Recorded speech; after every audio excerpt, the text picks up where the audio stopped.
following 4 Aces production is for mature audiences only.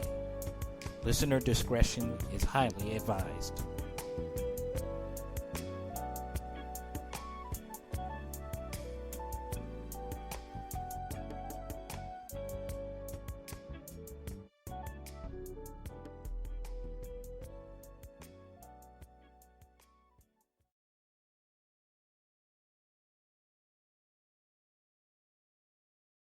Later. So no, yeah, true. Like you've always said, 90% of people are watching both. Both, yeah. Shit, with the way my TV is. Hey, y'all, what's up? What's up? It's K Double here, and that there's Alpha. We were just talking a little bit about wrestling real quick before we dive into this comic book stuff, and we got a lot to talk about on the comic book tip. But yeah, I like the way my thing is set up with Hulu. I can watch Dynamite from 5 to 7, and then watch NXT from 8 to 10. Just go straight into it, right? Right, basically, like with an hour break to eat some dinner right quick, and then straight into watching the next show. So, but anyway. No doubt. So, for those of you who aren't living under a rock, most of y'all know that Disney Plus was released this past Tuesday.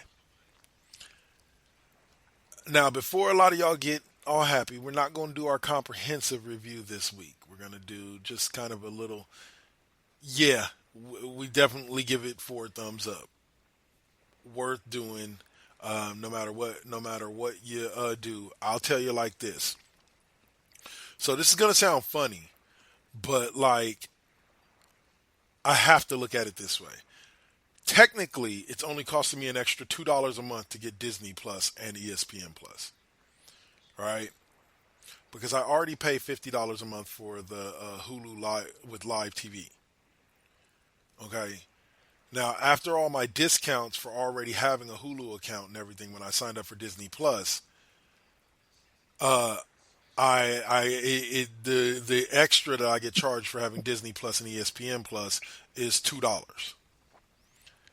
But it comes out to a total of extra of $12 a month because my Hulu with Live TV is going up to $60 a month starting next month.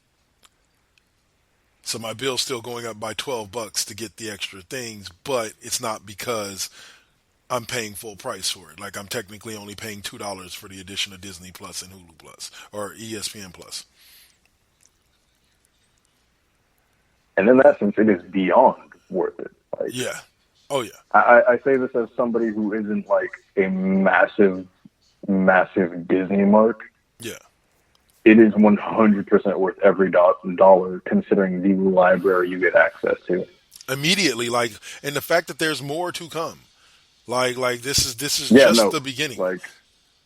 This is the first week, and there is a lot of shit there. Yep. Can you imagine what it's going to look like in 9-10 months? Oh God. Just imagine. Well, take a look at WWE Network as a prime example. They launched with a pretty huge library, and shit. Now, there's at least 5 or 6 different federations that their entire video library is on WWE Network. You have literal years worth of content stuffed into one payment of the highly quoted $9.99 a month. Well, okay, but for Disney Plus, it is that. Its original products, and then some with what it's been recently putting out. Yep, and like I said, you can do a bundle package with Disney Plus where you get Disney Plus. You can do the regular Hulu, not the Hulu Live TV, but the regular Hulu, and ESPN Plus for $12.99 a month. It's that to me was a beautiful deal. And like you said, with the library that's available to you immediately on Disney Plus, it's just instantaneously worth it, even if you were to pay the $7.99 that they charge. So Disney Absolutely. Plus, definitely worth it. Everybody that's watched The Mandalorian so far has said that it is amazing. I'm going to put one rumor to rest before I turn the floor over to you to kind of talk about it because I haven't had a chance to watch it yet. Of course. Everybody has heard by now about Baby Yoda, okay, or what they're calling Baby Yoda. I have to unfortunately put a kibosh, a stop, a shot into that, because I was talking to Saint the other day, and based on the time frame under which the Mandalorian happens, yeah, you got to it before I did. Yeah, it wouldn't. It would. There's no way it could be Yoda. Yoda's basically been dead, for a while now. Yeah. So yeah, it was a nice thought, and it is a cute little baby, but no, that's not Baby Yoda. I just wanted to put that to rest before we got into it. All right, go ahead. Yeah, I'll get into that a little bit too, really, really quick. Immediately within the first 30, maybe 20, 15 minutes, it is obvious that this takes place right after episode 6 and a while before episode 7. Yeah. So this is right after the Empire is taken down and a long while before the story of Rey and Finn and all them starts.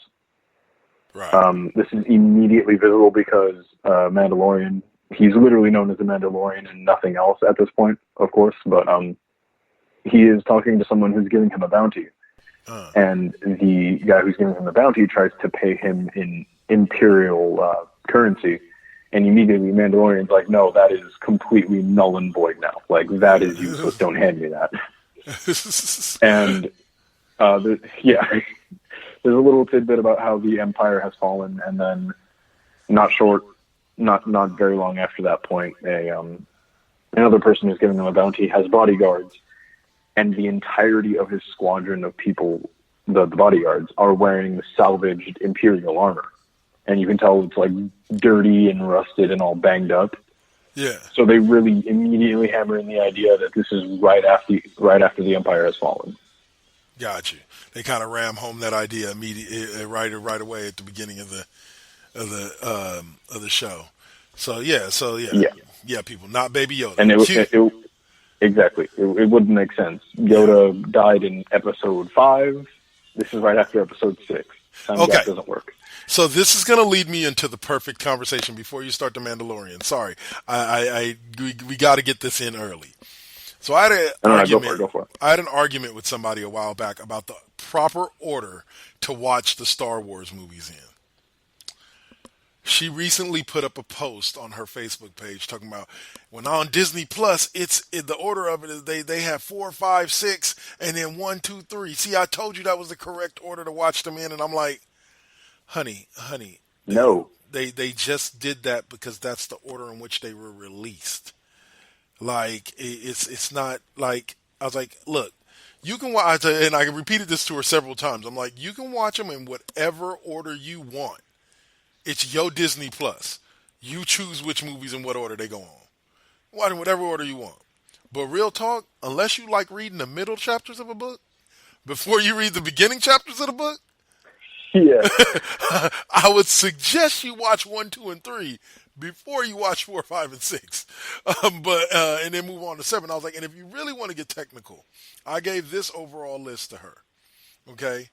You would watch 1, 2, all of the Clone Wars animated series, then 3, then you'd watch Solo and Rogue One, then you watch 4, 5, 6, then you watch The Mandalorian in its entirety, then you watch 7, 8, and 9. I'm like, if you really want to go in chronological order of the series, that's the penultimate order. And I'm pretty sure there's some other small movies thrown in there too. I was going to say with Rebels right between all that. Right. Right on episode 8. So like, people have always said, like, if you're going to watch the movies from start to finish, you start from episode 4 because it was released first, and it's like, no. And you got to do all that backtracking and forward thinking and all that. No, just fuck that. Start from episode 1. Mm-hmm. I mean, like, yeah, it is a quality gap because it's clear that the age of 4 to 6 shows, but no, start from the prequels, as begrudgingly as that might be for some people. Yep. They're called the prequels for a reason. And also it's like this. I've always said this.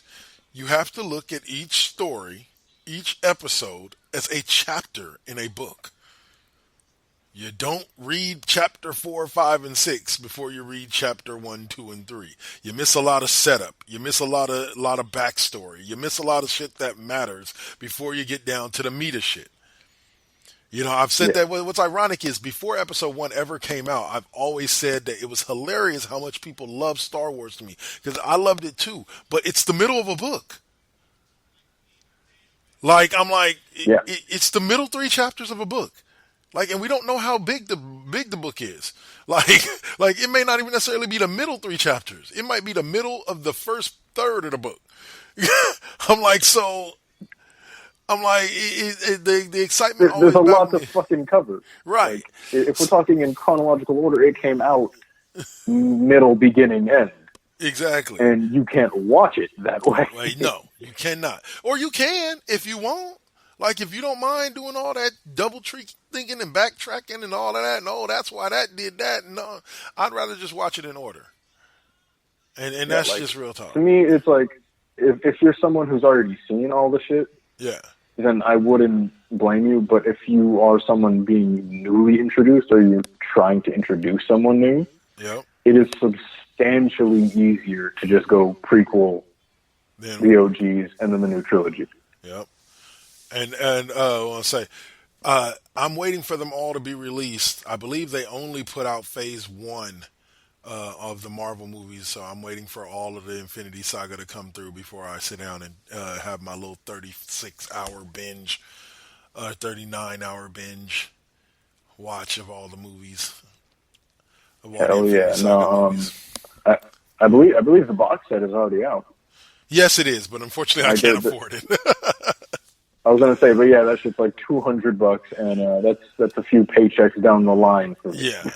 So, but no, I actually rewatched. It once again blew my mind, worth my money when I turned it on, and Endgame was the first poster to pop up, and I'm like, okay, I'll be watching that. Yep, I'll sit through the. No, that's what my family did, like right away too. Like, we got it, and then the following hour, my brother was like, "All right, let's do Endgame." Yep. And I first I watched Captain Marvel just to kind of warm me up, and then I went on ahead and watched Endgame, and had me in, like Tony Stark had me in tears, the whole shebang, and I was just like, man, yeah, I love it. My daughter was already like, "You got Disney Plus, Daddy? How many times we gonna end up watching Endgame?" I don't know, honey. I truly don't know. How many times? Yes. Yes, exactly. Oh man! All right, so I'll let you take over with your spot of the Mandalorian. Go for it. Okay, real quick though, keep Robert Downey Jr.'s performance in Endgame in mind, man. Keep that very, very fresh in your mind, man, because you're gonna need that for later on in the show, and you'll see. All right, for sure. But I'm not the biggest Star Wars fan on the face of this earth. I'm not, this all-knowing Star Wars god, but I like to think, especially because of my family, I know a little bit, I know enough about Star Wars to make a good assumption on the direction of the story and everything like that. Again, to give you an idea, my younger brother is literally named after a Star Wars character, and my younger sister was supposed to be named Leia. Damn. Like, that's how deep this is in my family. But with that being said, either starting new, someone going into it fresh-faced, or as a seasoned Star Wars veteran, 100%, I cannot recommend The Mandalorian enough. I can't sit here and tell you it's the best thing ever made just yet, because, we're only 2 episodes in now. Yeah. But it is completely accurate to the series.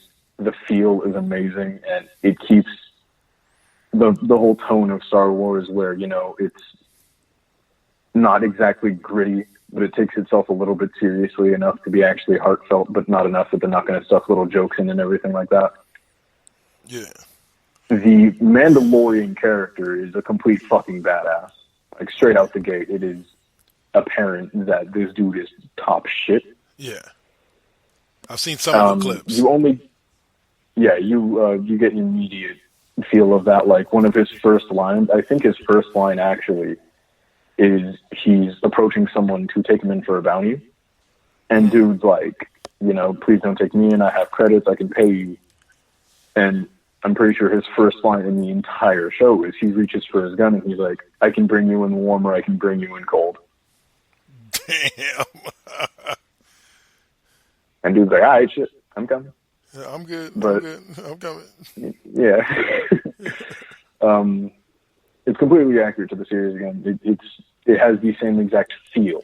It has the Star Wars feel. Something that I've had an issue with when it comes to the newer trilogy is that it doesn't have the same feel as the older movies. Yeah. It feels substantially more chipper and fun and childish. But Sure. The Mandalorian maintains the idea that, this is space and people fucking die. Yeah. Well, And it immediately introduces a pretty good cast of characters. Go ahead. Well, no, I was just going to say, I was actually talking to somebody about this earlier, the Saint, when he was telling me a little bit about The Mandalorian, was because I asked him a critical question. I said, because I told a dude at work the other day, he was asking me about it, and I go, look, basically, this is the story of Boba Fett and Boba Fett without being the story of Boba Fett and Boba Fett. And he's like, well, what do you mean?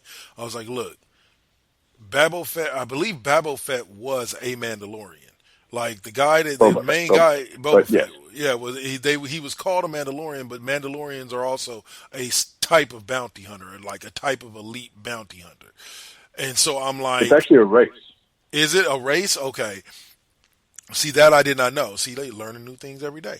I'm gonna watch, but sorry, man. For those of you who don't know, once again, this is a Disney Plus thing, but for me, it's one of my favorite scenes. Okay. I'm not going to spoil it. This doesn't spoil anything in the movie, but there's this scene, right, where they're playing this really tough team. It's a tough team full of white kids, and the white kids talking shit and all that, right? And so they break the hand of the black quarterback, and so he puts in this other dude, this white quarterback. And these are actual players that existed. Casey Sunshine Bass, right, or Ronnie Sunshine Bass. Right, was his name. He actually played for T.C. Williams, and I believe he went on to play for LSU. I had heard of him before I saw this movie. But there's a scene where he finally comes in, right? And he knows Tai Chi, right? So he's all about like staying calm, so on and so forth. But this dude, the dude that killed the other quarterback, he's like, he looks at his offensive lineman, he's like, let him through. And dude's like, wait a minute, no, he just hurt the other. I'm not. He's like, just let him through. And dude comes charging at him, and he just dips down and dips his ass and flips him over him. And the part that kills me every time is after dude hits the ground, Ronnie Bass is just standing over him, staring at him, like not a smile on his face, nothing. Just what, bitch? Get fucked. As dude's getting carried off the field, just looking at him, I'm like, ooh, that death stare. If looks could kill, that dude would have just dropped dead. But that scene just passed in the movie. That's why I had to kind of stop talking there for a second.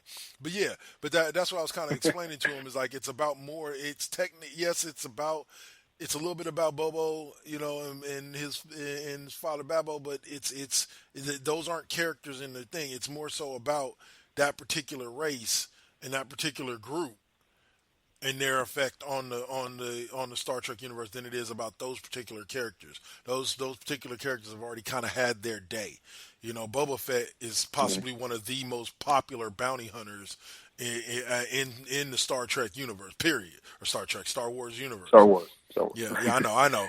If we were at a convention right now, they'd have just slit my throat. That would be a war. But no, yeah, it's made in the tone that you would expect a show or anything original based off of Boba or Jango Fett. It works with that same sort of tone. And yeah, at some point he's trying to learn how to ride this like fucking land shark sort of thing. Yeah. To go and get the bounty. And the person who's helping him is like, you can learn how to do this. Your people used to ride these ancient monsters way back in the day. If they can do that, you can do this. Yeah. And the first line in the show is like some dude calling him Mando, short for Mandalorian. So like this is a race of people, and everybody's telling him like, you're a Mandalorian. bounty hunting is where you belong. This is what your people do. Yeah. And it's very hammered in there, like Okay. this isn't just some random fucking bounty hunter. This is a lineage. This is like a cult of fucking bounty hunting. Right. This is the Mandalorians. Damn it. Yeah. But, of course, with the Baby Yoda scene, as people are calling it, he's given some humanity. Okay.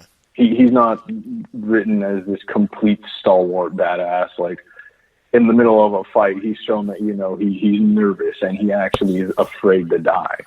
Right. But the first real section of humanity is when they're contracted to get that Baby Yoda. And orders are to take that thing in dead. Wow. They didn't know it was. They didn't know it was a Baby Yoda going into it, but their orders were find it and bring it in dead. And he's working along one of the bounty hunter bots, which is entertaining as shit, and I can't wait for you to see that. Him alone. But bounty hunter bot is like, I cannot go against my directive. I need to fucking kill this thing and bring it in. And he goes to aim at Baby Yoda, and instantly Mandalorian just blows his robo brains out. Wow. Yeah, not killing the kid, man. Can't let it happen. He's like, no, we're going to bring it in alive. Robot's like, hell no. And he's like, all right, cool, fuck you. And he just kills him on the spot. And then the final scene of that episode is him taking the child right before it ends. Wow. So immediately he's given some humanity, much more than at least Boba Fett was given. Jango Fett, of course, was, given the character development of losing his father. Boba Fett had like 4 lines in the entire series. Yeah. And he's universally loved just for being a complete fucking badass. Yeah, exactly. I'm like, Boba Fett is more just about knowing that, like, you just don't fuck with Boba Fett. Like, just leave him the fuck alone. Don't even ask his name. That is his character. Yep. Yeah, that is his character. Like, do not fuck with Boba Fett. That is his character. Jango Fett at least had, the character development. Boba Fett was like, nah, just don't fucking fuck with me. And it worked, clearly, because he's still one of the most loved characters ever. But as somebody who has touched with every Star Wars piece of media, I'm talking movies, all the animated shows, the animated movies that came out in the mid-2000s, the comics, the video games. I've touched on everything. Yeah. Knights of the Old Republic. 100%. Yeah, exactly. I recommend checking this out. Nice. It's entertaining as shit. The characters are already cementing themselves as original and something to keep an eye on. All right. But, of course, as one last small tidbit, the show was made by Jon Favreau, otherwise known as Happy, in the MCU. Yep. And the director of the first, of the first Iron Man movies.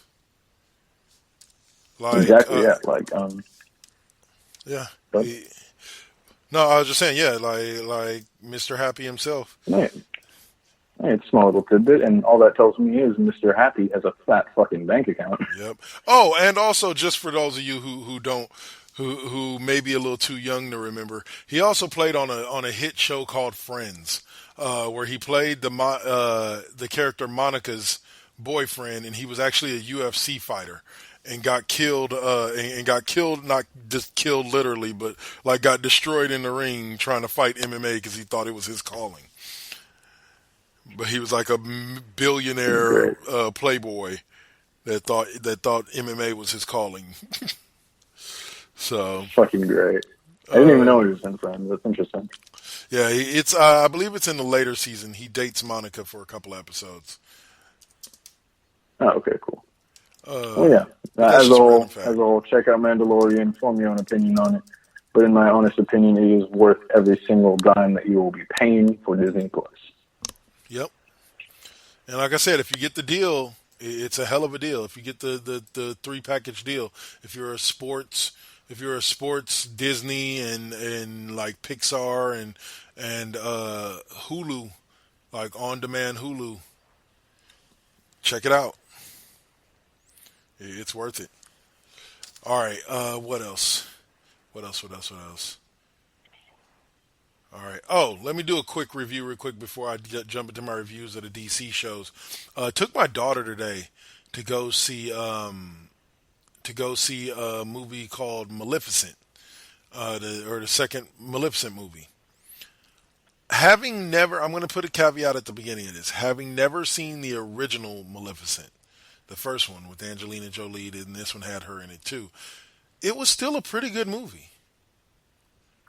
Like I enjoyed it. I enjoyed her character, the her daughter. Like basically the whole thing is it's about like the people of her area that Maleficent kind of runs, and the people of this kingdom kind of coming together because the Maleficent's daughter, who is the queen of what's called the Moors, the area where all the fantasy creatures live, and the prince of the place where the humans live, they fell in love with each other, and we're gonna get married.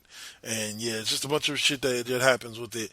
I'm not gonna get into too much details. Don't want to spoil it for people, but overall, it was a hell of a movie.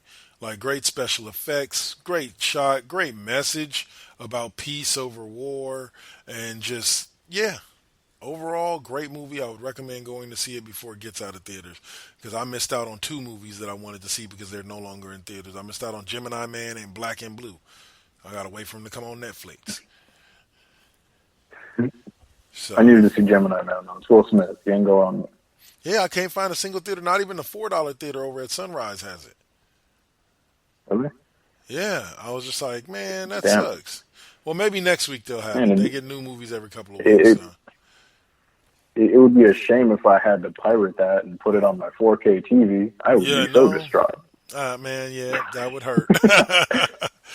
All right, so let me dig into these DCs. It's going to kind of be, there's a couple of them that I'm going to kind of be skipping through two different episodes because Black Lightning didn't have an episode last week, but they did this week. And remember, for those of you who don't remember, because you won't remember, last week was a wrestling only show because we didn't. We recorded the first part and something went wrong with my laptop, and so we had to, and we lost it, so we weren't able to post it or put it together with the other episode. So it was just wrestling last episode. So I didn't really get a chance to talk about these, but Black Lightning didn't have an episode last week, had one this week. Flash did not have an episode, or had an episode last week, didn't have one this week. Same thing with Arrow, had an episode last week, didn't have one this week. And then Supergirl and Batwoman are the only two that had episodes both weeks. So first I'll go on with Batwoman. The two episodes were episodes 5 and 6. One was Mine is a Long and Sad Story, and then I'll Be Judge, You Be Jury. In the first one, we saw how do you say, Red Alice tell her story. So remember, I had said earlier in the season, I always wanted to find out what happened to Alice in between when she got out of the car to when she became Alice. And basically, this episode filled in that gap and introduced you to a new character named Mouse. That's kind of like he was the kid of the strange guy who took in Alice, and who he was the son that the father was trying to steal people's skin to try to fix his son's face so his son could live a quote unquote normal life. So we get introduced to the Mouse character, and basically in the next episode it's still about Mouse and Kate, but now we figured out that the black girl that Kate used to date when she was in the academy has figured out that Kate is Batwoman. And so yeah, it turned out to be everybody knows she's fucking pretty much Batwoman at this point. She might as well, yeah, she might as well, like, just send the thing to Daily Planet and just let them publish it. Iron Man style. Pretty much. So, but anyway, at the end of it all, it turned out to be a pretty good episode, furthering the story of Red Alice and making her an even more formidable opponent with this new Mouse character by her side. On Supergirl, it was more about Lana Luthor at the end of last week's episode learned how to what's called incept, which was a power that John Jones' brother had. He learned how to incept people's minds, so she was able to control people. So I skip over that only because of the fact that last week's episode was good, but it wasn't really that pertinent as much as this episode did, as it told a lot of the backstory between Andrea Cortez and Andrea Cortez, the lady that owns Catco now, and Lana Luthor, and how they used to be best friends. And this bitch went with Lana to the damn Amazon like Dora the Explorer and found the damn medallion, and then used the medallion to make her and her father's life better, left Lana all fucked up. But the medallion unlocked this power in her where she basically can move in and out of shadows. Like, she has this power where she can just move in and out of shadows and just appear places. And we're starting to learn more about the group Leviathan that's pulling the strings behind all this. So, here's what was cold, right? So Adriana Cortez goes through all this to try to betray. Lana gets her to betray Leviathan to save the dude that she loves, Rip Roar, right? So they go into the DEO, they save him, they get away with him. She's about to get on a plane with his ass, and bam, somebody shoots the nigga dead in the heart. Done. Over. And then one of the little mechanics walks up and dude's like, "We told you can't get away from us." And she's like, "I don't even have the power anymore. I don't have the medallion." They're like, the power was never in the medallion. It was in you. And we're not done with you yet. And it just walks off, and I was just like, damn, Leviathan is cold. Like, they don't give a shit. Fucking cold. So mean. But yeah, so like it turned, like I said, both episodes were good, but the secondary episode was a lot better, in the sense of the most recent episode this week. But both episodes were good. Let's see. Flash from last week, like I said, there wasn't one this week. Barry and Iris go on vacay. Wells and Joe get trapped in a tunnel. Cisco has some so the issue, basically because of those two events, the episode basically focuses on Cisco. And him working with Breacher, Gypsy's father, his ex-girlfriend Gypsy's father, to try to find out who killed her. And it was kind of an interesting twist to it, because it turned out that the dude that killed her was a hacker, and his name was Echo, and he basically was a Cisco Ramon from another Earth. And so when they went back to vibe her shit to find out who killed her, it basically looked like Cisco was the one that killed her. And then you come to find out the dude had hacked this little sleep noise machine that Cisco played to help him sleep at night. Right? And made it so that it looked like Cisco was having these night terrors, basically, like where he was sleepwalking episodes. And they think that, and at first they thought that he had sleptwalked and went and killed Gypsy. But then come to find out, like, it was this Echo dude. So they ended up catching him at the end. But it was a pretty interesting episode, as far as, like, it was Cisco-centric. Like, it was really, really focused around him. There were other storylines going on, but it was mainly focused around him. Arrow was a great episode just because it was the episode where we finally get to the meat of Mia, William, and not JJ, but Connor coming back to the past to work with Team Arrow, with Renee and Diggle and the Black Siren and all that. Once again, great episode. My moment of the episode was when William comes out of the closet to Oliver, and Oliver's like, "Yeah, me and Felicity knew a long time ago." Like, it's no big surprise. It's like, we're your parents. We knew from day one. Like, no surprise to us at all. And it was just a great scene, and definitely a very human scene for a superhero television show, you know. But they find out everything about the future, about the what are they called, Deathstroke band group, and how JJ, Diggle's oldest son, ends up becoming the leader of the Deathstroke group or Deathstroke gang, and yeah, And so basically by the end of the episode, they've made a decision that they want to try to change their futures. Of course, we know Team Arrow has never accepted that their future is what it is, no matter how many times they get told it. And so, how many different futures has Oliver seen where people have died and he had to change it? Same thing with Barry. They're always changing the shit.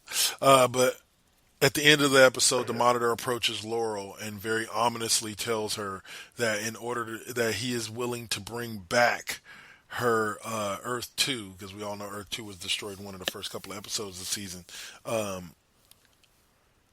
That he'd be willing to bring back Earth 2 and all of her loved ones if she just betrays Oliver Queen. But they didn't get into any details as to how she'll betray him. So that's going to be interesting, considering the history that Laurel and this new Earth 2 Laurel and Oliver already have, where he don't really trust her in the first place. Let me see. So, all right, so that's all of that. Lastly, I can just say this real quick about this week's episode of Black Lightning. It was probably one of the most powerful episodes I've seen in a long while as far as message. There's several scenes that were extremely hard for me to watch. There's a scene where the kids. Okay, so there's a kid. His name is Trayvon, right? Ironically, or not ironically, I'm pretty sure like that name was placed where it was placed with this particular character for this specific episode and this specific reason. But the kid gets accused of being a meta when he's not a meta. So Blackbird, this was a couple episodes ago, so Blackbird comes in, breaks into the police department, saves him, but sends him out of town, right? Well, Black Lightning, Jefferson Pierce, tells his daughter, who's Blackbird, to bring the kid back because his parents have the proof that he's not a meta, and they need to bring him back so that he can be with his parents. And in the process of bringing him back, Painkiller kills him. And so his death kind of triggers this reaction across Freeland, because as far as everybody else is concerned, the ASA killed the kid because he had been missing for a few days and nobody knew where he was at, and all of a sudden he turned up dead. They figured the ASA had taken him and killed him. So you had this hostility between the ASA and the children at the high school in Freeland, and the kids start lashing out, and they're holding up a cell phone with his picture on it, saying, remember him, you guys killed him, and they're yelling at the cops, and the cops telling them to go back inside, so on and so forth, and they're standing on school property, so they ain't doing nothing wrong, but they just standing there yelling at the cops. And one of the cops, or one of the ASA, I don't want to say cops, one of the ASA soldiers hits the kid with the butt of his gun. And of course, now all the kids start scattering because shit just got real. It's not just standing there and yelling anymore. And so that brings out Jefferson Pierce. And of course, it's Black Lightning, but don't nobody know that it's Black Lightning. But they bring him out, and that brings him out, and he's like, yo, look, these are kids. They ain't doing nothing wrong. And then he tells him, you better move. And they go to hit the kid again, and he kind of grabs one of the cops' arms, and so the other three cops basically use their guns and their boots to beat him down. Extremely hard scene for me to watch. But a very powerful scene nonetheless. You also discover that this new kid who just randomly popped up a few episodes ago as an attendee to the high school is actually a meta. Because his daughter, Pierce's daughter, is witnessing him being beat down, and of course she's Lightning, so she's ready to go help Dad, and the kid grabs her, and he's holding her back, and her powers let off into his body, and he kind of absorbs them, and it's just kind of like, all right, and she's like, whoa, who the fuck are you? And so that was one of those great moments in that scene, but overall it was just a very powerful episode. I can't wait to see what they do with this next week's episode because it's just getting good. Oh, and at the end of it, they had a big reveal where the captain of the police department, or the chief of police, has actually been the one running the underground resistance movement against the ASA. He recruits two more. He's bringing in two more people to recruit them, and then he basically reveals himself as the leader of the group. And I was just like, okay, that's kind of tight. I like that. Go on with your bad self, Chief. Like, cause really, like, it was looking like throughout the whole entire series so far, they made him look like he was just like weak. Like he was just gonna roll over and take whatever the ASA gave him. And like, yeah, the fact that that was that moment where it was like, all right, yeah, now we're cool again. One last thing I will say before we turn over to what else? What else were we gonna talk about? Oh, the Alpha's editions. What was I? Oh, I've restarted. I've started. I'm like about 3 episodes behind right now on Mr. Robot. But I can tell you this so far. If you have never watched Mr. Robot before, don't start watching with this season because you will be confused as fuck. Watch the other seasons first. But to me, it's just like they're killing off a major character like at the beginning of almost every episode. Somebody's dying. And I'm just like y'all really trying to go out with a bang, no pun intended. Because this is the final season of Mr. Robot as well. Just fucking killing people off like fucking Endgame. Oh yeah, just bow, dead, ain't coming back, bye. No soup for you, goodbye. Oh man. All right, so All right, cool. What do you got for us for I Alpha's wasn't editions? interested in that show. I need to give it a chance. Yes, but for sure. There's been a debate recently that I've been meaning to bring here for a while, but I wasn't able to last week because, of course, our technical difficulty. But yeah, there's something that I wanted to bring on the show for a minute, and I don't know exactly what the exact award ceremony is, or if it's Grammy, Emmy. I don't exactly know what it is, but I've heard the debate of between Joaquin Phoenix's rendition of the Joker and Robert Downey Jr.'s final hoorah as Iron Man. Who deserves that award between them two alone? Okay. I'm going to say it like this, and this is quick to come because it just, the logicness of it. I appreciated everything that Joker was. It was an amazing movie. Definitely Oscar worthy as a whole movie. As an individual performance, I give the nod to Robert Downey Jr. Only because you have to look at the full body of work included in the Tony Stark character, not just Endgame. So you're talking about developing the character from what he was in Iron Man 1 back in 2008 to what he came to be. I'll give you a prime example.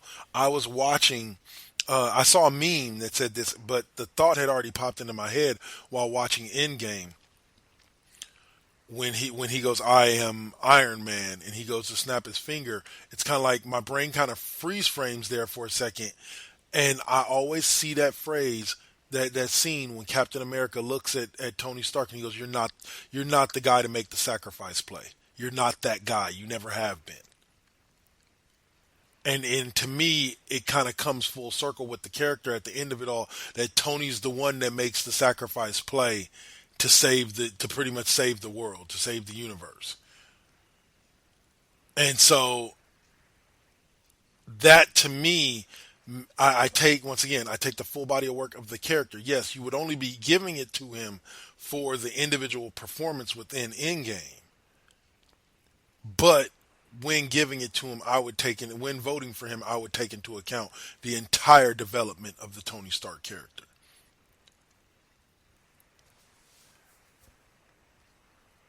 That's not a bad way to put it. No doubt. Damn. We agree on a lot of shit, and this is, again, one of those times. I enjoyed, when you look at it in the sense of a bigger picture, of course, Robert Downey Jr. immediately takes the cake because that was a performance, over 10 years plus in the making. Right. But also, I like to look at it in the sense of, that is a testament to how unbelievably good Joaquin Phoenix must have done as Joker if it's comparable to a role that has been perfected over 10 years plus. Amen. by comparison, in terms of preparation time, Joaquin Phoenix had to pull that out of his ass. Right. He had nowhere near as much time to prepare for that role as much as Robert Downey Jr. did. Yep. So it is commendable that that's even comparable. But looking at it in the bigger picture, yes, that was a finale. That was a moment that was 10 years plus in the making. Yep. That nobody could have done like Robert Downey Jr. Mm-hmm. And of course, looking at it that way as well, it's like there have been a lot of people who have played the Joker, and there are a lot of people who have played the Joker well. Yes. But I can't think of a single human being who's ever going to top the role of Iron Man that Robert Downey Jr. has put out. Oh no. They should never ever reboot or recast the Avengers. This is the penultimate. We do not need to see that storyline ever done on the big screen ever again by anybody else, because that entire Infinity Saga was done so well. It does not ever need to be duplicated. We can just rewatch the original. Next, if any one of those people listening to us right now, you sitting in a Hollywood movie and somebody pitches rebooting the Avengers, walk over to them, smile at them, tell them you love them, and then slap the shit out of them. Just so they feel a little bit good about themselves before you slap the shit out of them for making a stupid comment like that. It cannot be done any better than the people that played the roles played them. There is no better Thor than Chris Hemsworth. There is no better Captain America than Chris Evans. There is no better Iron Man than Tony Stark. There is no better Thanos than Josh Brolin. You're just not going to find anybody else to play these characters as well as the people who played them do. So, I like to call it the Last of Us effect. Yeah. And I call it that because if you don't know, The Last of Us is one of the best games ever made in terms of like creation and plot and everything about it. Yeah. But I call it that because they've set the bar so unbelievably high with this now. They have put out such a top quality product that if they put something of the same name value up, yeah, more likely than not, it is not going to hit the same mark as it did before. Exactly. 100%. It is going to be nigh impossible to reach the spectacle and the height that the entirety of Infinity Saga, and especially Endgame, has reached at this point. Yep. The highs and the lows, yeah, man. So, and trust me, I'm still mad at the Infinity Saga about one thing. We're not going to get an Iron Man or an Ant-Man 3, and I think that's shitty. We should get an Ant-Man 3. Very true. Very true. Still, one of the biggest things that I've ever freaked out about in the theater was when in the middle of Endgame, it's got that little time travel sequence, and it's showing back when Tony Zad was alive, and he was he was the big dude that he was back then. Yeah.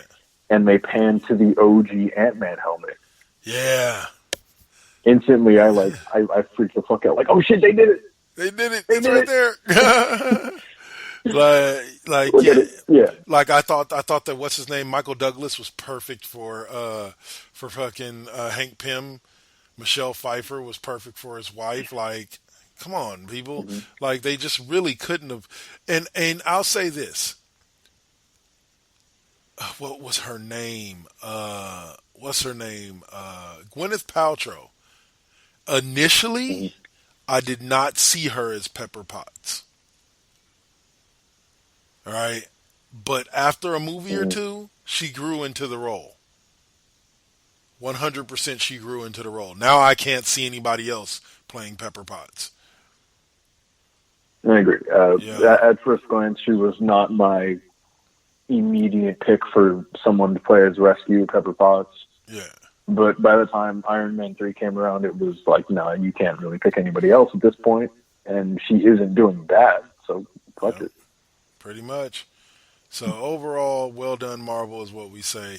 DC, same thing goes for all of your television shows. I don't think I can honestly see anybody else, which is why it makes me so mad that you always choose new actors to play these characters on the big screen, because I don't see anybody else playing them any better, and it doesn't make no sense to have two of them. Just have the same guy. Grant Gustin wasn't in Justice League. I'm still fucking angry. I don't understand how. It's the Flash. His whole idea is that he works through fucking time and dimensions and multiverses on a fucking whim. You can't write that in. It's right there. And people wonder why most of the time I say I won't give my money to DC movies until they're at the $4 theater. Then I'll go see them. Only movie I went and saw in the theater was no, I didn't even see Aquaman at the theater. I watched Aquaman on bootleg. So like sorry DC, nah. Like I'm good. Like until y'all get your shit straight, I'm good.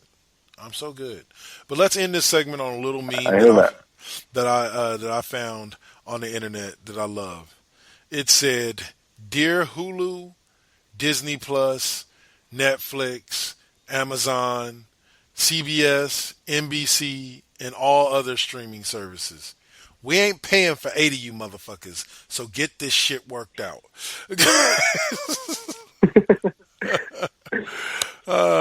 Someone was like, I can't wait till they just bundle all the streaming services together and we're literally just back at square one with cable TV again, except it's just different fucking platforms. Yep.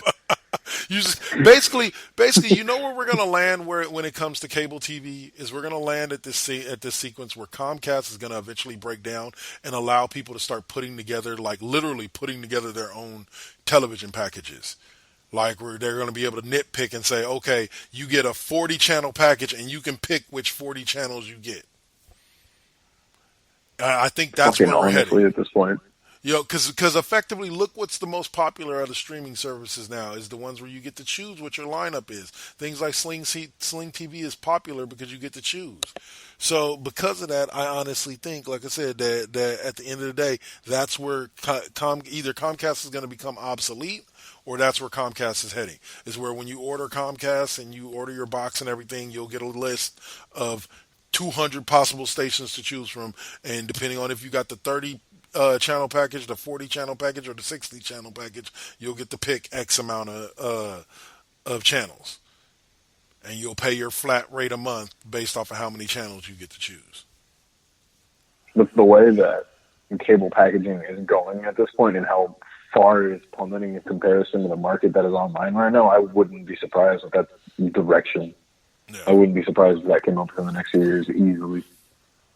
It's just like Blockbuster tried to. I was just writing a paper on Netflix and the fact that how Netflix drove Blockbuster out of business, because like being able to not have to leave the house to rent movies and be able to just have them mailed to your house and just mail them back when you're done for a flat fee a month was just too good. You know, people didn't have a reason to go to Blockbuster anymore. You know, and then with the advent of GameFly, they really didn't have a reason to go to Blockbuster anymore. It's the factor of convenience. You know, exactly. And then as soon as Netflix became streaming, it was over. Because I know you're old enough to remember, but I don't know if you really remember. There was a short period of time for about a year or two where Blockbuster was closing down physical stores, but they had opened up an online business where you could have the movies mailed to your house the same way Netflix did. And they did that for like... I vaguely remember, yeah. I think they did it for like 3 years before they finally just folded. And just random fact, the guy that created Blockbuster and brought it to the U.S. and spread it all over the U.S. and all that, actually owned the Miami Marlins when they first came out. Oh shit! Yeah, Wayne Huizenga was his name. Jesus, I didn't know that. Good shit. There you go. All right, so we'll end the segment there. We'll take our quick 3-4 minute commercial break, play some podcast promos. Y'all listen in right quick, and then we'll be back to talk some wrestling. Oh, yeah. Right here on the Cheap Pop Podcast. Peace. Interruption in progress. Now hijacking into ANS 2.0 immersion rig. Now simulating the amazing nerd show. Featuring comics. And Batman's like, you're safe here and everything, but the Joker all of a sudden pulls out a gun and shoots himself. Movies. People fight with lightsabers. What the hell do you want? I mean, in every one of these movies, there's a lightsaber battle. Yeah, no problem. I'm gonna rewatch it a million times. Yeah. I'm just saying, give me something more. Wrestling. That would be awesome. Oh my god, just a monster. Fans would be like, holy, what the hell's going on? What happened to Jericho? Horror. It starts off like any other like home invasion type of story, and then it just goes crazy. And more. Hey, this is Christian, Hey, this is Damon. and we are the Amazing Nerd Show. Make sure to download us on all your favorite podcast platforms.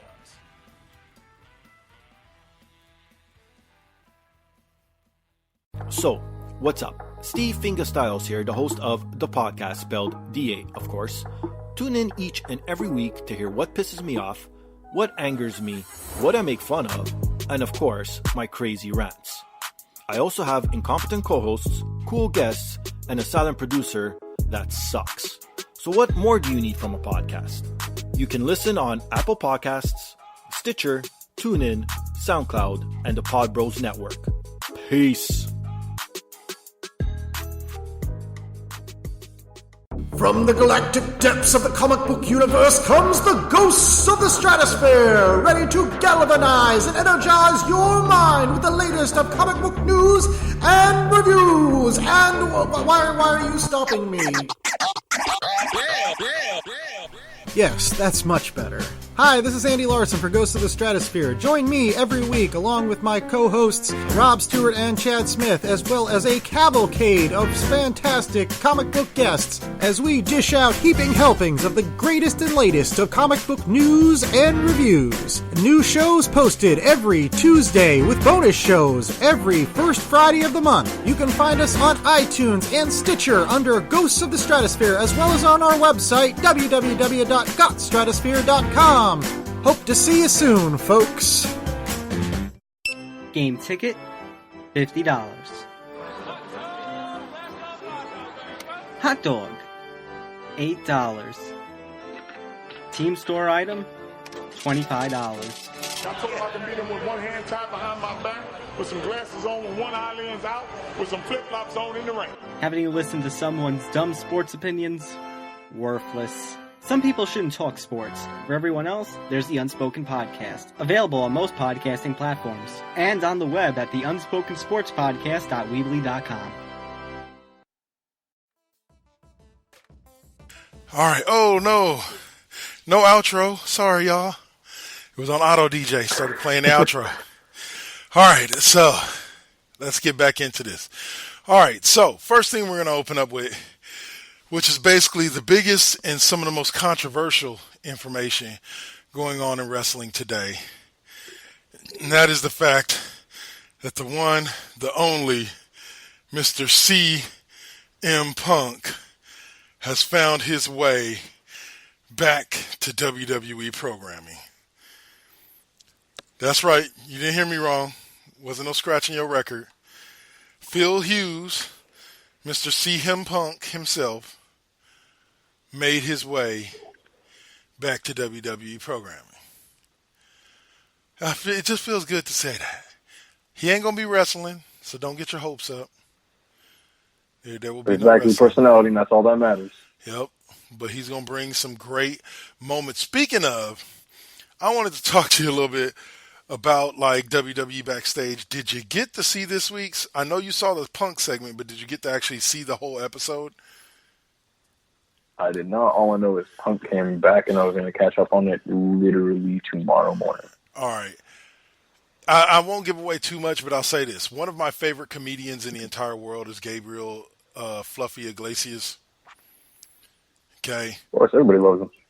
He's on. Well, did you know that he's a huge and avid WWE fan? No, yeah, I believe he helped Apollo Crews in a match like a year and a half ago or something like that. No, he's all over the place with wrestling. He's on this week's edition of WWE Backstage, and he does the promo school segment with Samoa Joe. And let me just say, let the hilarity ensue. Oh yeah, it was amazing.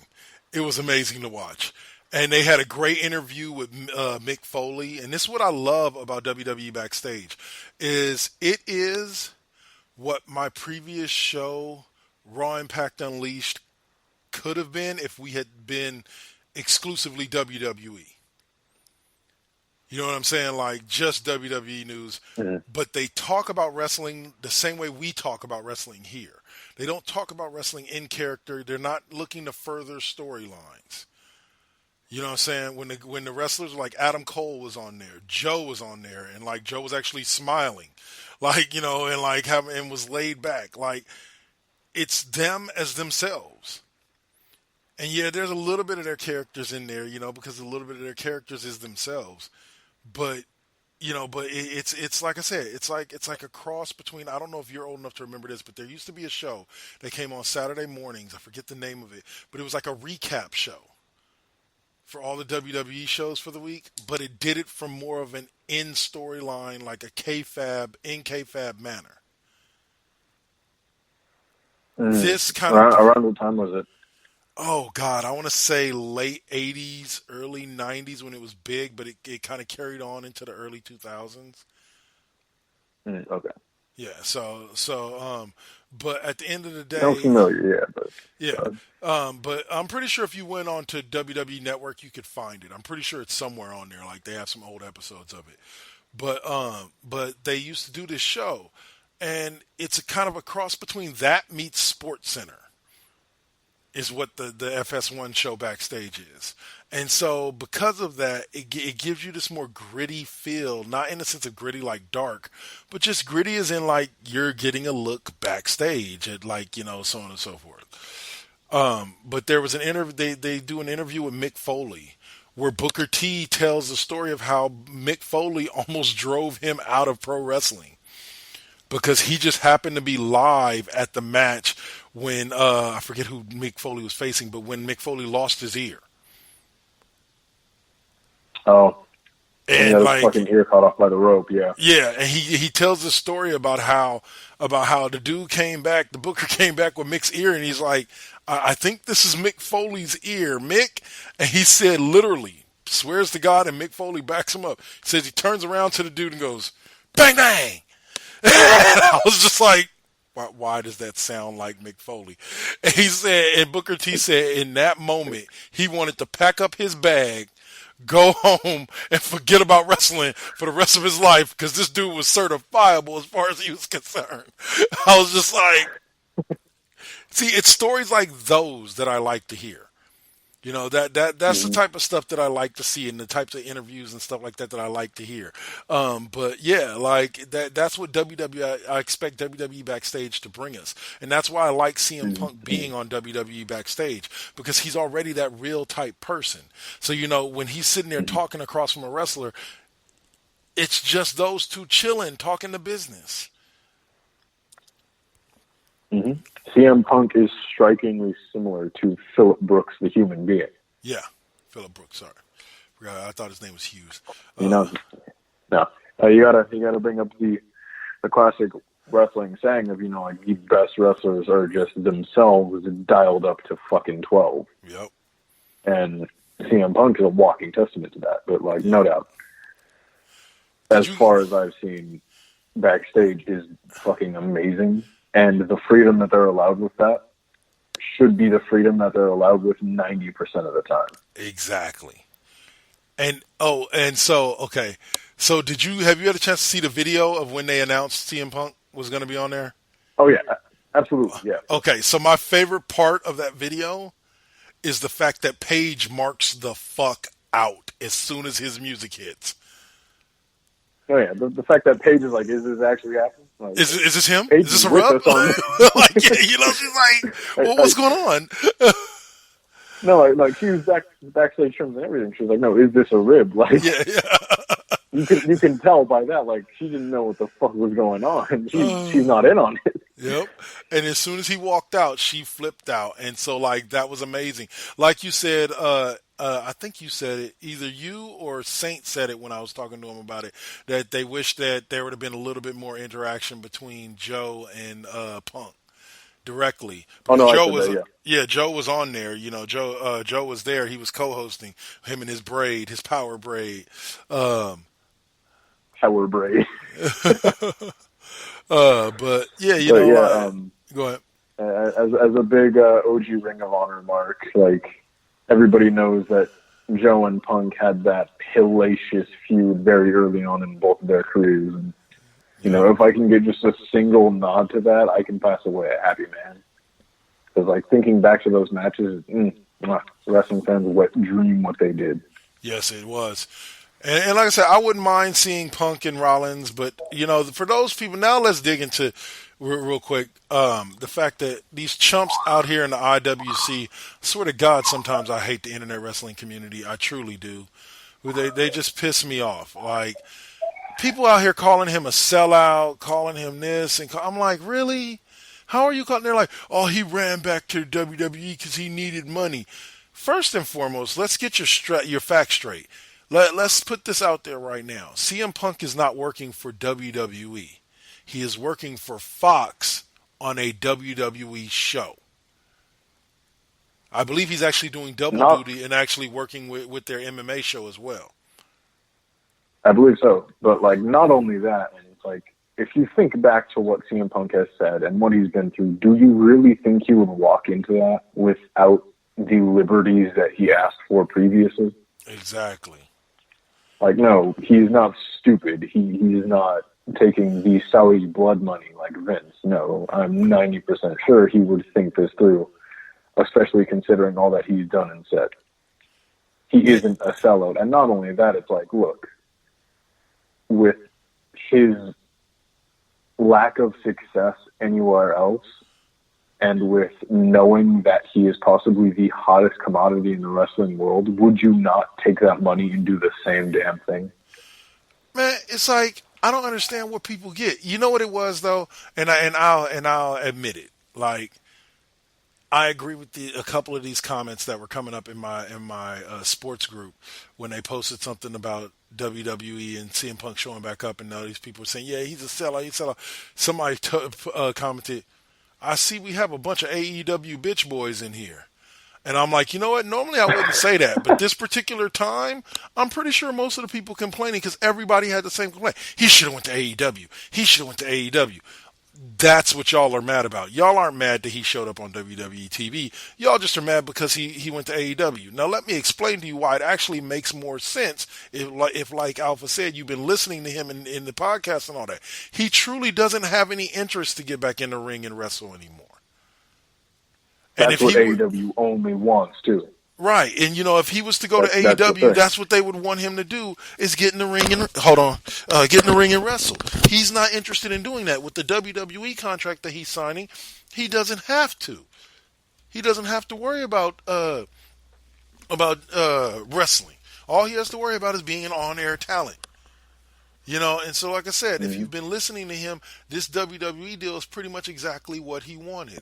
Because he's not interested in getting back in the ring. At least not at this moment. Who knows? You know, I'm pretty sure they left that door open for him. Like, I'll admit, too, it's like, you know, this might not be the way that we wanted Punk back, you know. Maybe we wanted more flair, and somebody brought up the idea of, like, you know, this is WWE we're talking about. This is a company that is almost completely based on, you know, getting that cheap pop, getting that reaction from the crowd, and working almost exclusively for that. Despite that being WWE's reputation and what they do, it was pretty anticlimactic compared to what people would have thought, you know, the big CM Punk return would have looked like. I'll give them that. Like, you know, that is a fact, and nobody expected him to show up that way. But at the end of the day, it's like, there is no other possible way that he would have came into this. Yeah. He would not have shown up as a commentator because there's a lot more rules that come with that. Yep. He can't show up as a backstage personality like Charlie Caruso or Renee Young because it's the same amount of rules as that. Yep. And above all else, it's very clear that he doesn't want to be constricted that way ever again. Right. Amen. And this is the only single way that this would have worked out. And it's either this or it's nothing, and goddamn it, I'll take this. Yep. And of course, you know, Punk had to have the amazing intro coming in, making the Rowdy Piper saying all his own. For those of you who didn't watch the video, CM Punk shows up, walks in, looks directly into the camera, and says, just when you think, or just when they're just when they think they have all the answers, I go and change the, I go and change the culture. I change the question. Yeah. Well, Punk said culture to kind of put his own spin on it. But yeah, like, you know, like, I just love the man. He's got the flair. He's still got that it factor. I know I'm going to be tuning into backstage primarily because of him from now on. But I was already going to be watching the show anyway. But now I really want to see. But it's said that he's going to make periodic. He's going to make periodic appearances, so he's not necessarily going to be a permanent fixture every single week. That's enough for me. I'll take it. Exactly. But moral of the story: there are marks and there are smarks. Yeah. There's a big difference. You know, I wear as much Bullet Club shirts as the next dude. I have all them shits. You know, I believe the core group of the elite are some of the best people that jump into wrestling, but I'm not going to be the dude that sit here and preaches to you that AEW is the single best thing since sliced bread. Vince McMahon deserves to die. Kenny Omega and Young Bucks are the best wrestlers on the face of this planet. I'm not going to be that dude. Yeah. And like every time I think about those type of people, I think about the time when like a few months ago, you know, Raw was in town and I was there, and these two dudes were trying to like shit on this match that was going on. It was a fatal four-way for 205 Live, and it was a fucking banger. Yeah. And these two dudes were just shitting on it and trying to start an AEW chant. And the entire crowd, the rest of the people just started chanting, "Shut the fuck up." Yes. And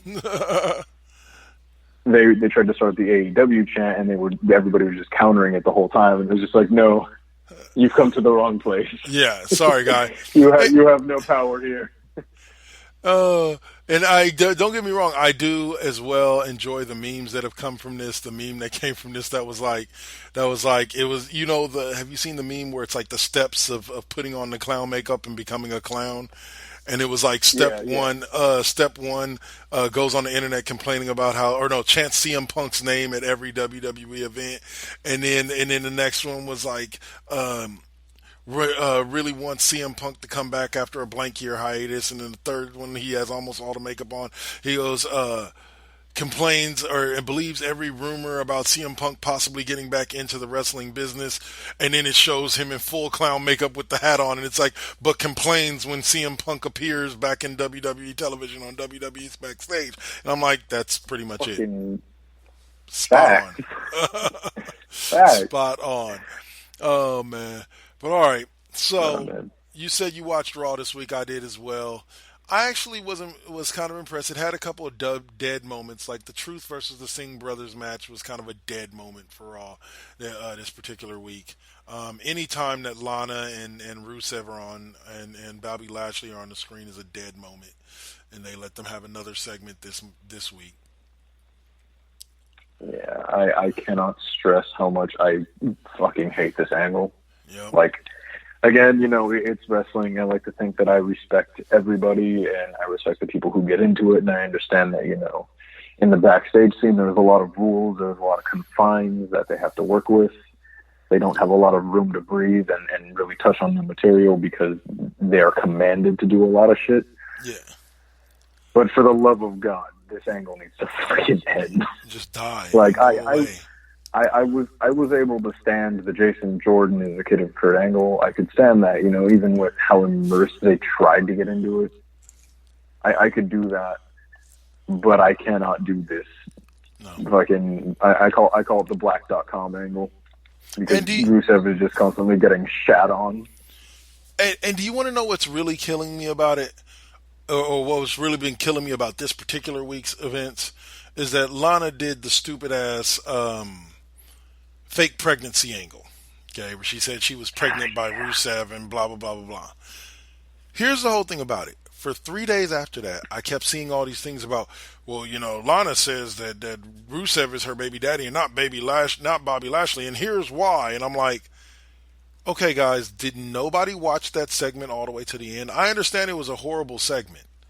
But if you watch the segment all the way to the end, right before she walks out of off the platform and backstage, she turns around with Bobby Lashley, looks directly at the ring, and says, "I can't believe he believed I was pregnant." And then she turns around and kisses Bobby Lashley, effectively squashing and making it a fake pregnancy angle. So stop writing articles about why it's Rusev's baby and not Bobby Lashley's. There is no baby. She says it at the very end. Killing me. Ugh. Everything about this, just fucking end it, please. Just end it. We talked about it earlier. Like, this is one of those segments that I doubt anybody at all would be upset if it just all of a sudden went away. If just all of a sudden next week Bobby Lashley was feuding with somebody different, and all of a sudden Rusev was feuding with somebody different, like nothing ever happened. I don't think anybody will be mad. Like, they literally dropped the last angle, including them as a couple, like a fucking bad habit, dude. If you remember a few years ago, the Dolph Ziggler, Summer Rae, and whole fucking Lana switching to Dolph and Summer Rae switching to Rusev, and how quickly they fucking dropped that. Yes, that's what they need to do with this. If they could just do that here, that'd be great. Yeah, that'd be amazing. Like, please, preferably. Yep. Because this is just consistently a blemish on what is now usually an okay Raw. Yeah. Better than like bad. There was a while there where Raw was completely unstandable, and it was a massive step up, except for this angle. Yep. Killing me. Killing me. We did have a pretty good match between Becky Lynch, Charlotte Flair, and the Kabuki Warriors for the Women's Tag Championships. Of course, Asuka and Kairi Sane retained. But once again, they keep passing up these angles. I'm hoping to God that the NXT angle that they have going right now, with the fact that, you know, all the members, but I'm thinking not. I'm thinking that it's going to end up being revealed that the NXT Women's Champion is the one who laid out all of Team Ripley. At War Games. We're talking about that now. Okay. Yeah. Well, no, I'm just saying, like, that I was using that as an example of, that was an example where at the end of NXT, they could have had Sasha Banks and Bayley come out and say that they were the ones laying out everybody else in the women's division, and then come and lay out Shayna Baszler. Especially with Bayley showing up at the end. I thought that was the direction they're going, if not the direction that Dakota Kai had done the whole thing.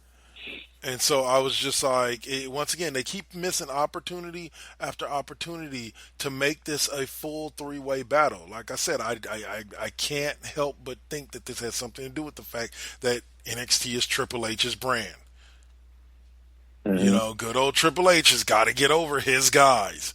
You know, so, like, you know, I don't necessarily think this is being written in a fair and balanced type manner, similar to the first Invasion. You know, where you had Raw showing up on ECW showing up on SmackDown showing up on Raw, and it was really a three-way fight. Now it just kind of feels like NXT's dominating everybody and showing up everywhere, but nobody's really going to NXT to you know, except for one trip by the OC. Which was cool, but at the end of the day, it's like, you know, there's a lot more people on the Raw and SmackDown roster to show up. Exactly. If you can send someone as high profile as AJ Styles, why not just fucking go all out? Or shit, if you even want to continue with the storyline as it is, where NXT is dominant, then have some of the B-list superstars from Raw and SmackDown show up on NXT and get beat down.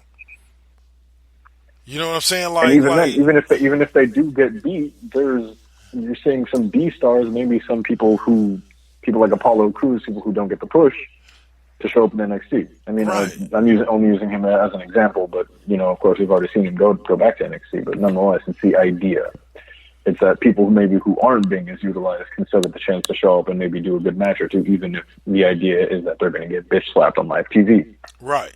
You know, and so it's just been kind of disappointing because NXT, both UK NXT and NXT, have been making their presence felt on Raw and SmackDown, so I'm not understanding why they're not allowing these guys to return the favor, you know, from Raw and SmackDown. Like, yeah, you had the Kabuki Warriors show up on SmackDown, but on NXT, but that was scheduled long before the Invasion was scheduled. Shit. But let me give a bravo this week on NXT to Lio Rush and Angel Garza, who put on a hell of a match. That was a fucking banger through and through. And you want to know how you know when you got a banger? When the crowd starts chanting, "Please don't die," you know you got a banger. Damn right.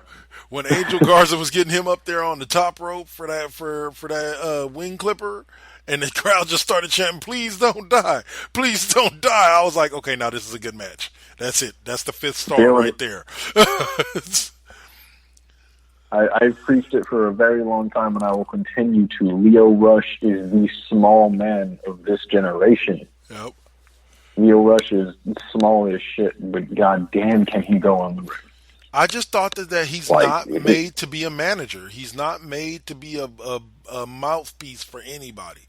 I didn't particularly care for his run, not because he didn't show skill, but just because I didn't like the character. I like this Lio Rush. I like that cockiness on the little guy, in NXT and 205 Live. But when you start pitting him against dudes 4 times his size, it's just like, you're not Rey Mysterio, dude. Mm-hmm. Like, I just don't buy it the same way I did with Rey. Or the same way I do it, right? Yeah, like he isn't compelling as a babyface, but as a heel, the dude can fucking work. I bring it up all the time. Oh yeah. But if you want to see Lio Rush at some of his best possible work, go and check out his series of matches with Joey Janela, because Lio Rush is this deplorable, sickening, dark-eyed heel the whole time. Nice. And it fucking works even with somebody as heelish as Joey Janela. Lio Rush can fucking work, and I will preach that shit till the day I die. Hell yeah. And I don't get me wrong, I like that how they're setting up War Games, but I guess they said who's been removed from Team Ciampa? Matt Riddle. Riddle. Because what's Finn Balor, which is that is the exchange that I'm okay with. Like, as much as I adore Matt Riddle working along Keith Lee, if I get to see Matthew Riddle versus Finn Balor as a heel, you can take my fucking money. Hell yeah. Like, and we all know, well, just to update y'all, the reason why it's Matt Riddle is because it was supposed to be Johnny Gargano, but he got injured and is uncleared, or is not cleared to wrestle at War Games. So it's going to have to be, they replaced him quickly with Matt Riddle, which should be an amazing feud. But now it's just Lee, Ciampa, and Djokovic. Dijakovic.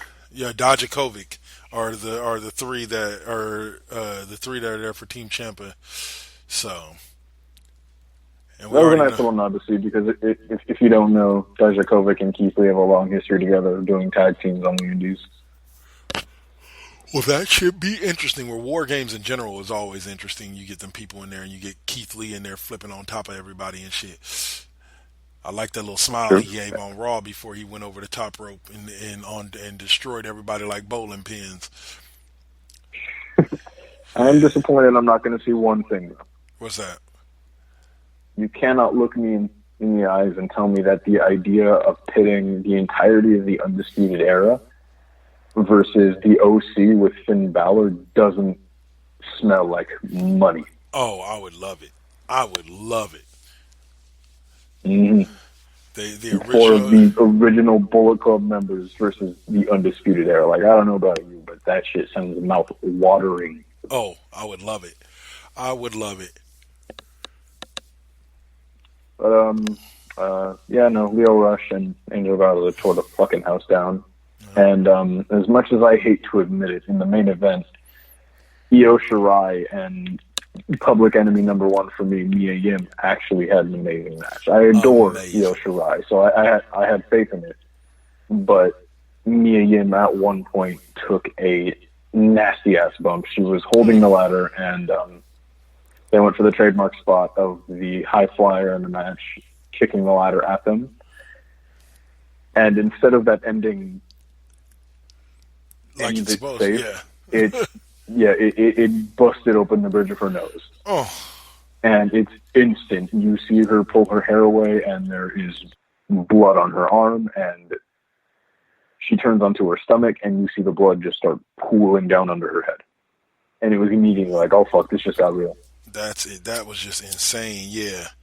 Like, I had to take a look at it twice, because, like, I was kind of paying attention, but I was also doing some stuff for my class, and I turned around and I looked, and I was like, oh, snap. Like, good Lord. She's on my 55-inch flat screen. I was like, holy. Exactly. And then she proceeded to finish the match still, all just like that. It wasn't as gnarly as Becky Lynch's, shattered face orbital bone. Caked in blood a while ago. Yeah, her shattered orbital bone. But nonetheless, so it was a badass look, though, and it completed the match for me. Amen. Amen on that. AEW was pretty good this week. Got to see Kong and her fucking Amazon fucking attitude, cutting off people's hair and shit. Oh yeah, her weird little fucking gimmick of collecting hair. It's interesting to say the least. I don't know, man. I love me some Brandy Rhodes. Cody, you are one lucky man. You have yourself a fine black woman there. Yeah, it's just the truth, damn it. He does. I'm sorry. Her finisher being named a shot of brandy is one of the most creative things I've ever fucking heard. Hell yeah. Hell yeah. Hey, and actually watched Dark Order face friggin' the Jungle Express is the name of the tag team. Oh, you mean Jurassic Express? Jurassic Express. The boys. Yeah, well, I finally got to see the whole team now. I didn't know there was a big, looks like almost 6'5", 6'9" dude named Luchasaurus that wrestles with him. He's the shit. I was watching it, and they were getting the Jungle Boy and all that were getting beat down by Dark Order, and then all of a sudden this crowd started chanting Luchasaurus. I was like, what the hell?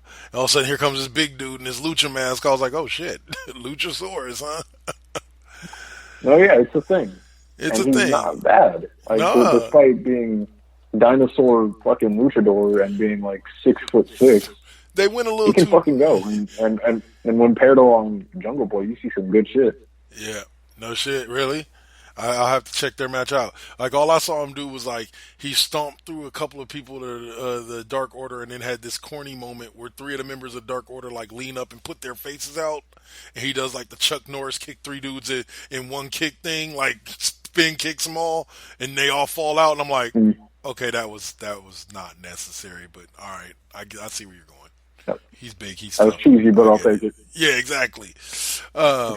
But overall, yeah, like I was highly impressed with that. And then the Moxley promo that he cut after his match, and then Darby Allin, who was it? Darby Allin and two other, God, I can't think of the other two people. Joey Janela, no, it's Darby Allin, Sean Spears, and some other dude that really didn't, like, he had a female assistant with him. She wears glasses. I didn't really catch the name. It was Peter or something like that.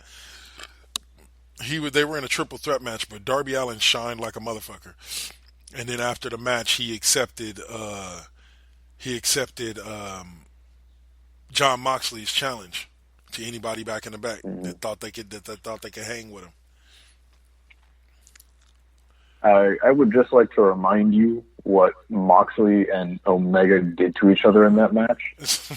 Also coupled with the fact that Darby Allin kind of likes to fucking kill himself in a ring, so I can only imagine the type of shit they're going to do to each other. I'm hoping it's sanctioned and with rules, please. Because I don't want to watch nobody die. Murder on live TV. Exactly. Because I'm ready though. I want to see how far those guys go, because you've seen Moxley take a scissor through the tongue, and you've seen Darby Allin take a skateboard with spikes on it and take it to someone's back. They've done some nasty shit. So I look forward to this. I'm interested. Oh, well, like I said, I will definitely tune in next week to see that match. Chris Jericho and them put up a great fight for the whatchamacallit. But let me say this, man. I meant to mention this last week when we were talking about the AEW right before Full Gear. And the promo video that Jericho put out right before, like, hyping his side of Full Gear, hyping his match for Full Gear. And it cracked me up because they had all these people saying all these nice things about Chris Jericho and how Chris Jericho is going to beat Cody Rhodes' ass. And then they show Jack Swagger. And they flash his name under him. Or Jack, which, by the way, did you hear that? Or did you? Jake Hager. Jake Hager, you haven't watched AEW this week, huh? No, but I know what happened. You heard about the flub? You heard about the Yeah. flub? About JR's flub? JR The cleaned it up flub. pretty nice, too. JR was like, yeah, that's Jack Swagger there. I mean, Jack Hager has a lot of swagger. And I was like, you are a fool, JR. You are a straight up fool. Oh, man. Fuck. I forgot to bring this up. Did you see the botch in NXT? Which match? There was a big one in the multi-man match with that at some point with Matt Riddle. Everybody was fighting on the outside, and he went to dive. And instead of catching them, he landed like spine lumbar first, right on the apron. And you can hear the panic in Beth Phoenix's voice, and the entire crowd is just like, ooh, like you just hear shit stop right away. No, it was nasty. You don't really see Matt Riddle fuck up a lot, but seeing that was hard to watch. Well, it's like, speaking of botches, I was watching when Shayna Baszler. It's funny to me that nobody ever mentions this, and they actually re-showed the scene on Backstage exactly how it happened. The one when Renee was on Friday Night SmackDown, and the first night when Baszler attacks Bayley. She attacks, I forget who it was. I think it was Sasha Banks or somebody like that. And they go to like whip around and throw, or Shayna Baszler goes to whip around and throw them, right? But they like, Shayna Baszler reaches out and grabs them like she was supposed to, but she doesn't actually grab a hold of them, and they still go with the motion and kind of run and throw themselves at the commentator desk. Like, Baszler goes through the whole motion, but she's a good like foot and a half off of the person's collar, and like she goes like, and she flings her arm like it's completely done through the force. Like she uses the force to get this woman to go and throw herself at the thing, but they use it like multiple times, and I'm like, why are you using that botch over and over again? Why do y'all keep showing that part of the replay? Like, why are y'all doing that to yourself? You know, shit. But yeah, it was a funny one. If you check it out, Shayna Baszler's first thing, you'll see exactly what I'm talking about. She throws the girl, and you're like, okay, I'm glad you went with it, but like, there's no way she threw you. Like, like, man. First off, I may be slow at times, but I ain't dumb. Come on now. But man. No.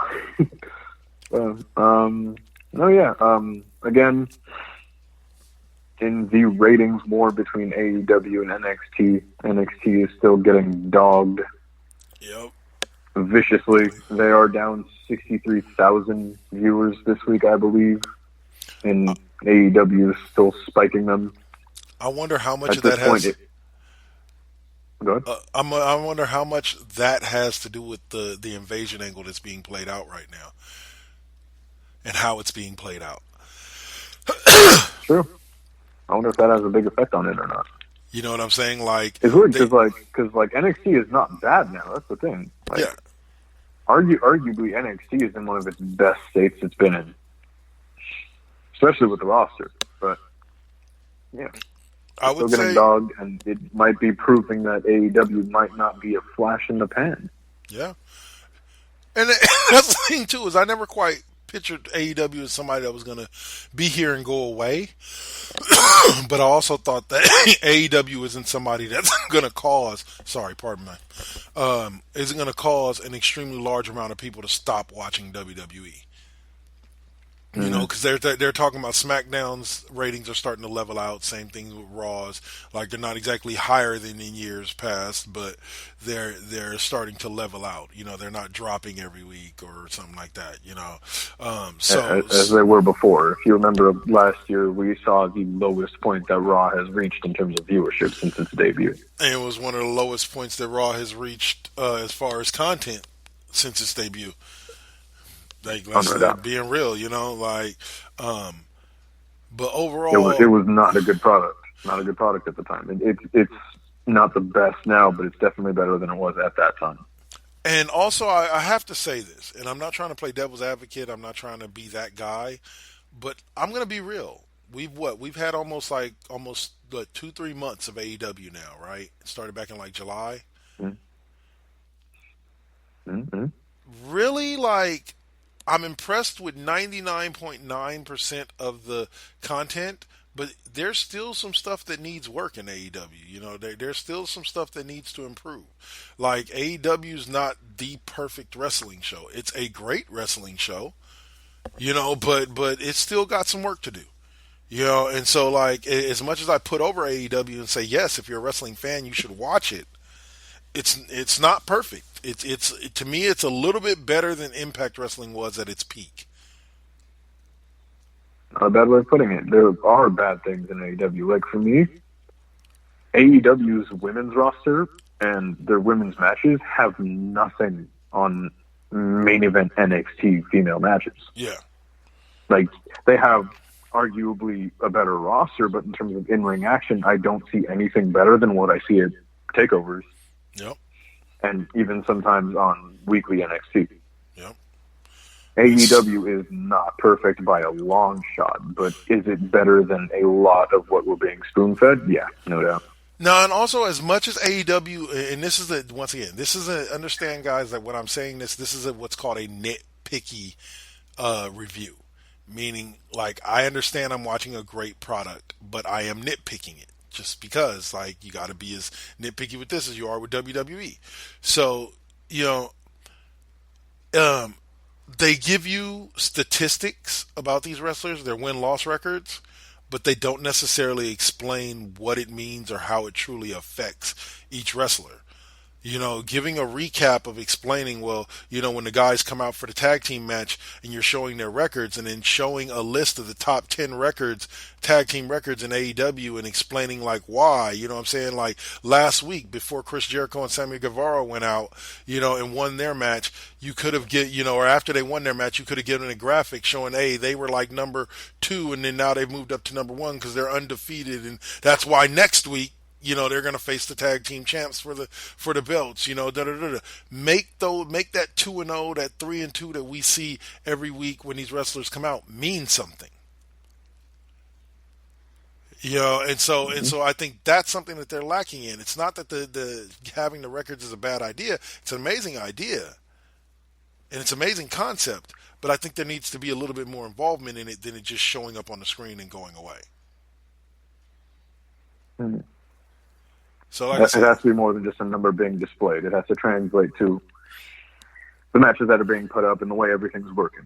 Right, because for some people, that's how they decide who they want to win. Well, if this dude wins, he gets he jumps up the chart so that he can be, you know, closer to the championship. So I want him to win.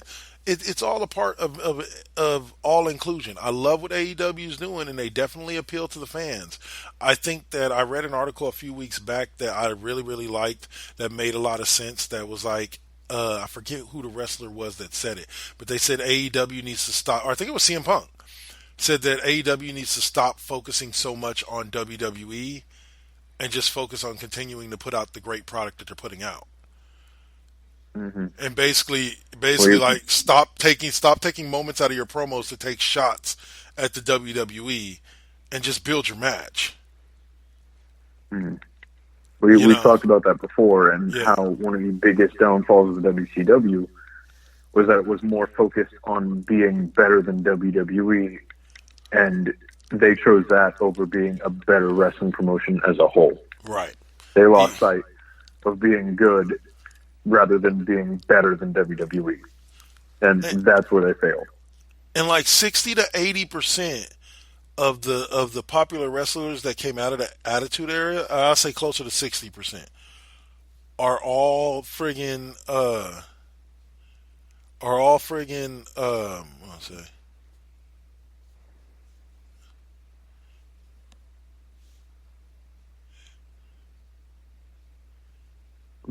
Oh, sorry.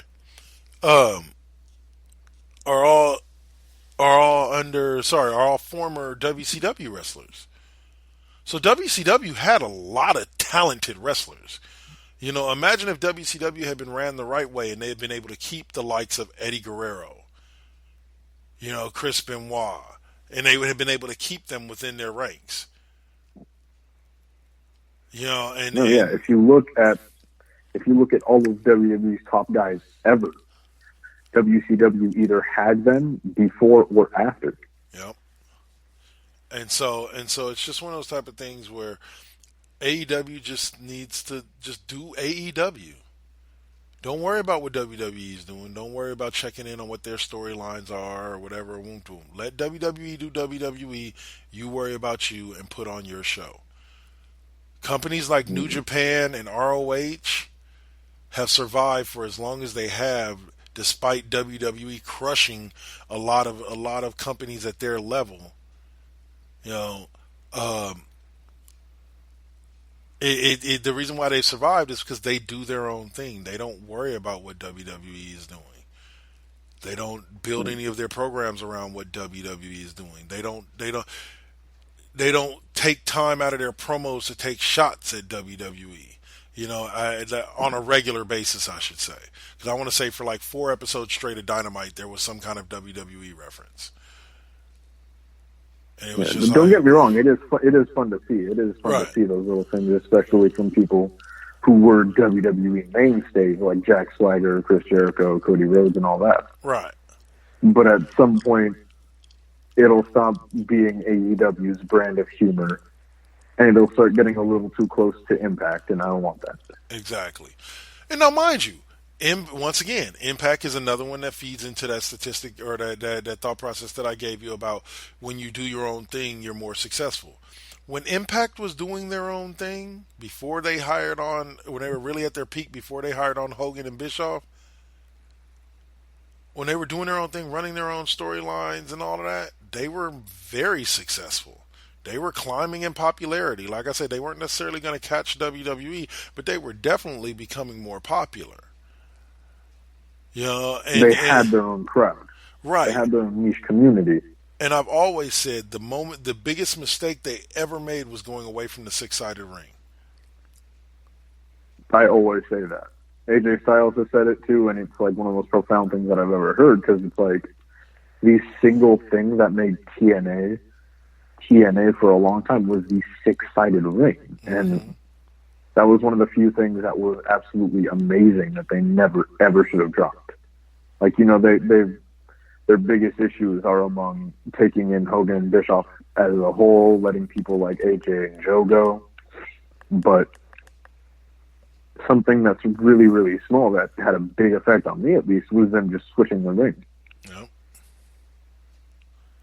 And that's huge. Like, people don't understand. Like, and once again, it's just like when WCW chose not to feature the cruiserweights, when the cruiserweights was really the strongest division they had going. With the likes of Dean Malenko and Rey Mysterio and Eddie Guerrero and Chris Benoit, the cruiserweights were it. And so that's one of the few times that WWE had to catch up with WCW. Right. They had to make the light heavyweight division following that, because WCW had such a success with the cruiserweight division. Yep. Now, so I would say that AEW would be best served to ignore WWE for a while and just build its own product, because I think that there are people that, as much as AEW has been kicking WWE's butt, AEW hasn't necessarily been kicking butt as far as overall ratings. They've had fluctuations. It's just that people aren't watching NXT. But AEW has had its fluctuatings in ratings as well. But at the end of the day, ultimately they're putting out a better in-ring product. You're going to get 1 4.5 to 5-star match out of every episode of AEW Dynamite. Period. It's consistent above all else. Right. AEW is consistent with its product. And so because of that, you're going to get viewers.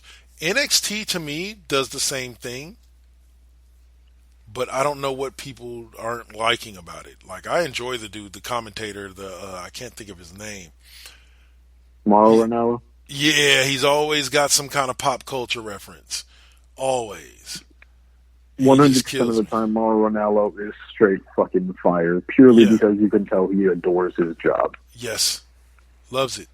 Tenfold. And once again, that's the thing that to me makes NXT and AEW so appealing, is the fact that those guys, when they get in the ring, they look like they want it. They want to. They actually look like they enjoy being there. Exactly. And so because of that, it creates an atmosphere for me watching it where I'm happy for them because I can see that they're doing something that they love. Mm. So, But all right, you want me to take it over a little bit from there? for sure, for sure. All right. If you don't know, yesterday was the birthday of the Macho Man Randy Savage. Ooh yeah. Ooh, you dig it. In my honest opinion, looking back on wrestling as a whole, I'm talking every wrestler that's ever lived, in my honest opinion, the Macho Man Randy Savage, 100% of the time, is the fucking GOAT. Macho Man will forever, in my book, be number one best wrestler of all fucking time. Quote me on it. But the day that Macho Man died was a very sad day in wrestling. And if you look back at Macho Man's repertoire, his resume of matches and everything that he's done, you'd be hard-pressed to find a bad match, in my opinion. So R.I.P. to the legend. Anything you want to say? No, man, like, yeah, rip to the man, Macho Man. Like, y'all don't understand, like, the what is it? The Macho Maniacs, or I can't remember what they were calling themselves. Macho Madness, ooh yeah. Yeah. The tag team of Hulk Hogan and Macho Man Randy Savage changed my life. Mega Powers in there. The Mega Powers. The storyline where they fought over Elizabeth broke my heart.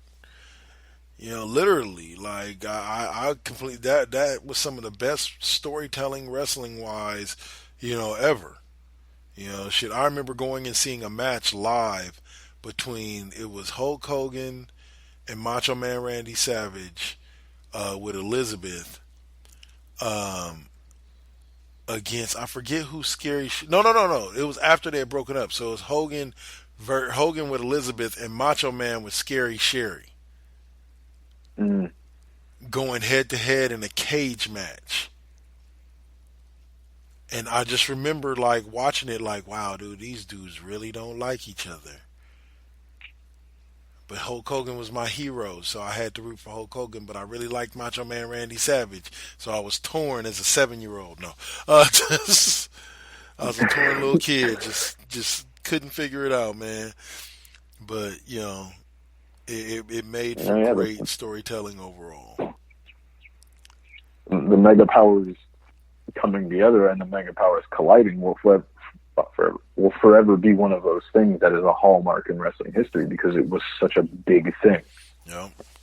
Here was two of the top guys in the business teaming up in a tag team. You don't really see that. Normally they're too busy going after each other for different belts. You normally don't see them, just like when Hogan and Warrior fought, as the champion versus champion match, but with both championships on the belt, on the line. That was one of the first times that had ever been done. And so, yeah, like, man, Macho Man Randy Savage. Go on, bro. Oh, yeah. Oh, yeah. The man. But in other news, a while ago, we reported on one Jordan Miles, also known as ACH. If you remember correctly, there was a shirt, a piece of merchandise that came out for him that he deemed racist and went on a warpath about. And recently there's been some progress in that. And by progress, I mean he fucking quit.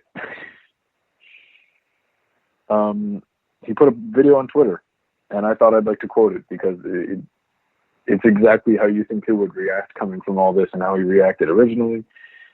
And the video goes as follows. As of today, I'd like to officially announce that I quit fucking WWE. I am no longer employed. I refuse to work for racist. I fucking quit. Fuck 'em. I hate that fucking company and everything they fucking stand for. All they ever did was hold our people back. I do this shit for the culture. I don't need anyone's fucking permission to do what I want to do. Screw Jordan Miles. Don't ever call me by my slave name. Call me ACH, and don't forget the super bitch. I quit. Fuck you. Wow. Okay, yeah. I guess that's one way to quit your job. There's burning bridges, and then there's this. Oh, that's taking a completely nuclear bomb to your bridge, right there. No doubt. You will never work for Yeah. So WWE ever again. And supposedly, I Jordan read an Miles is article that gone. AEW wants nothing to do with him now. Yeah, I was gonna say, there was a comment under that. There's a little section of comments that some dude left that really, really struck a chord in me because he basically hit it for the most part with me at least. I'd say 80% of it is exactly how I feel. It's his comment goes as follows: one of the few times I've been disappointed as a black man. If this is your way of standing up for the culture, then we can't be talking about the same one. Not only did you cause all this commotion over a shirt that you approved, but you brought another brother in Jay Lethal down in the process. People talk about Colin Kaepernick all the time, but he never made a scene like this and called another black man Uncle Tom. It just sucks because you have so much talent, and I've been a fan of yours for years, but how you handled this situation was so poorly done, and I high-key don't see it as standing up for the culture. I pray you do well in the future, bro. Damn. Losing fans. And for me, that hit every mark. Yep. Yeah, like we agreed that although, WWE is unjust in a lot of different ways, without discrediting the legacy of a lot of people, yeah, he did this in all of the worst ways possible. And I fear that, because of how unprofessionally he handled this, he's going to end up in the same league as people like Low Key and people like Austin Aries, where people hear his name and it's like, no, we are not hiring that dude because his entire reputation is now, you're childish, you're unprofessional, and you don't deserve to be worked with. Yep. And it's like places only like MLW are willing to hire people like Low Key. And to say it correctly, you do it to yourself. It's self-inflicted wounds. There's plenty of ways you could have handled it. Ways you could have gone about it. Yep. Plenty of ways to go about that. To be honest with you, I wouldn't want you to be a role model for my son, and they can be as upset about it, me saying that, as possible. I don't even have a son, and I wouldn't want you to be a role model for my son. Yeah, like you just handled everything wrong about this. And what's sad is you handled everything wrong, and this is a situation where there was a lot of truth to what you said. But yet the truth can't outshine the stupidity of how you handled the situation. And that's just the way I've heard it. So, for me it's saddening because I don't know about you, but before this point, I really enjoyed ACH and I really enjoyed Jordan Miles. I thought he had a really bright future. I'm not saying that he hasn't done anything before this point, but I thought he had a good thing lined up for him going forward. And he really shot himself in the foot with this because now this is what he's going to be known for a minute. Yep. I don't hate the dude. I wish him well, but it's pretty clear the path that he has set himself on now. Yeah. I hate to say it, but for the time being, he might as well either look to be booked at low-level independents or look to step out of the business for a while and just stay in shape and hope he can get back in at some point down the road.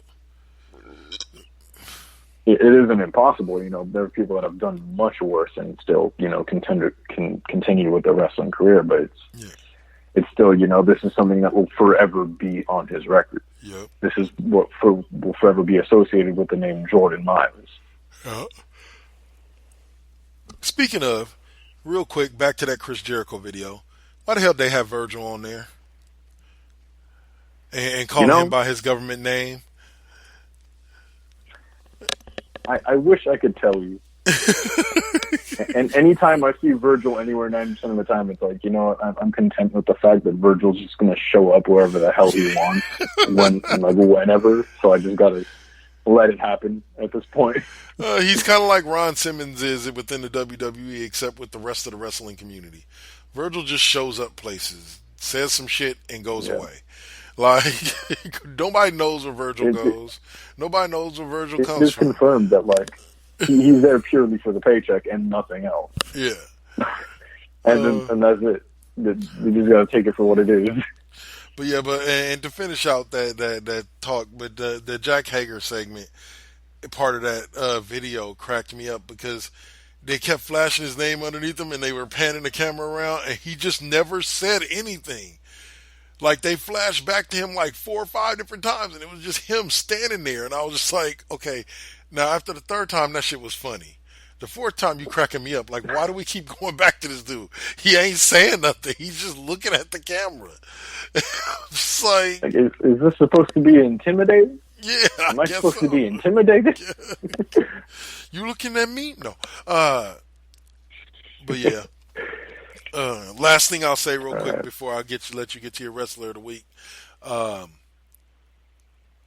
say sitting here watching Sister Act 2, just knowing that I can watch that movie whenever I want now makes my life that much better. That movie was inspirational for me. I love it. Whoopi Goldberg got her best. So, needless to say, I'll leave it on that. Who you got this week, bro? I couldn't help myself. I've been waiting a nice long minute to bring this guy up on my wrestler of the week. And if you look back, you shouldn't be surprised. My wrestler of the week, without a shadow of a fucking doubt, is Walter. Nice. If you don't know who Walter is, then I'm about to do you a big favor and introduce you to the man, the myth, the fucking 6'4" mountain of a man known as Walter or Walter.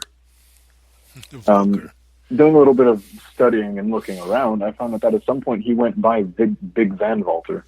Yeah, nice. Possibly in reference to Big Van Vader, the Hoss himself. Yeah. But I've said it before and I'll say it again. We're in a current state of wrestling where big men really aren't the meta anymore. Yeah.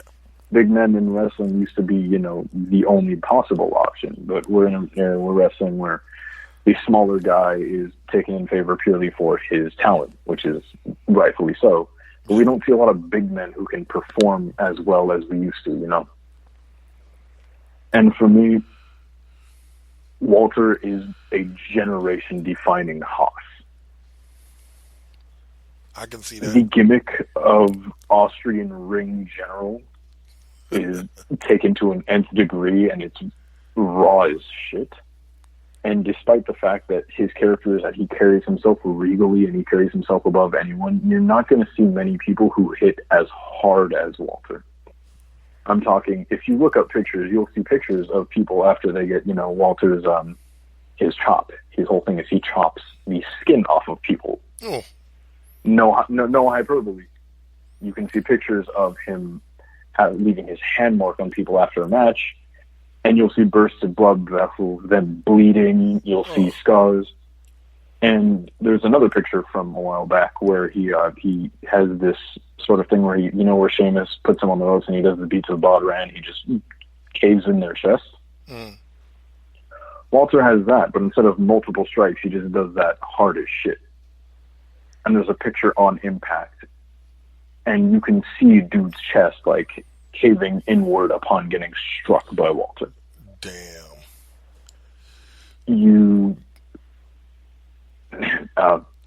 I can't describe to you how much of a good in-ring worker Walter is, despite being as big as he is. Like I said, the match he had on Raw, I liked. He had a pretty good match with Seth Rollins a little bit ago, and then followed with a match with the entirety of Imperium, his little group, But for me, he really shines in one-on-one action, and some of the greatest matches I've seen in a very long time are from Walter. If you're looking for some top-quality matches, you're going to want to look at his match with Pete Dunne earlier this year, which was long, but was fucking amazing. Okay. He had a match with Tyler Bate last year, the year before in Progress, which is amazing. And then they did it again this year at a UK Takeover Cardiff, where they tore the fucking house down. But my personal favorite matches that Walter has competed in, a long time ago, he was in PWG, the home of good-ass wrestling. And he had a match with the man now known as Jonah Rock. Yeah.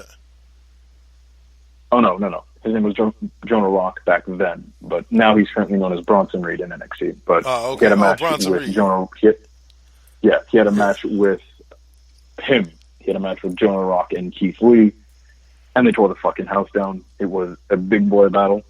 Nice. If you're looking for good matches, you're going to want to look there. He had an amazing match with Shingo Takagi, who I've talked about previously on the show. It was another just hard-hitting match between two men. But my single favorite match that I've seen with him last year in the 2018 PWG Battle for Los Angeles, the yearly Bola, he had a match with Brody King, who I've also talked about. And I don't think I've ever seen either of them go as hard as I have in that match alone. Damn. So in my opinion, Walter is a hard-hitting hoss, a generation-defining big man. You're not going to see anybody slap the fucking skin off of somebody's chest like Walter. Check him out. Walter gets the alpha stamp of approval this week. Cha-ching. Look it up. Yeah, buddy. All right, y'all. So that's the 2-hour mark for us. So we're going to call it a day on that. Oh, and congratulations to Randy Orton and Paige, who both signed new contracts with WWE in the past couple of weeks. So they're sticking around. No AEW for them. Did you really think Randy Orton was going to go anywhere, bro? No. You know they will add zeros and zeros to that check until he stays. Yes, he's a money man for sure. So let me see. But yeah, so that's about it. You got any last words for people? Hell yeah. You know how it goes, my people? We'll be back. Next week, again, y'all? What, Thursday? Thursday, yeah. next week. Well, we record next Thursday, but we'll be back next Sunday. We'll be back on the usual time, you know how it is. Yeah, for sure. I want to say, but except for the Monday, we'll be going on the Monday after Survivor Series, so that way we can review Survivor Series. Of course, and we'll get some predictions in that next recording. Week. Yeah, next week's recording. We actually record the day after my birthday, so I want to say, good shit. But all right, y'all, yeah, and be sure to listen in to the rest of the shows we got going on today. MVT, Lip Gloss and Mics. We got Midnight Run coming on sometime this week. We got Dirty Talk 101. We got Lovely Radio, Marvelous Radio, both coming on this week. Mr. Deacon on Saturday. This week is K-Double's 5th period music class, where I'm going to be doing 90s Divas. You can go to my Twitter account, Double KK Double, and vote for between Whitney Houston, Janet Jackson, Celine Dion, and Paula Abdul as to who we're going to listen to next week. So get your vote in so I can find out and pick my playlist. You choose the artist, I choose the music. That's the way it works. And then, yeah. Hell yeah. And West Coast Bias will be back on at some point. When, I don't know. Whenever we get our together. Y'all have a great night. Peace.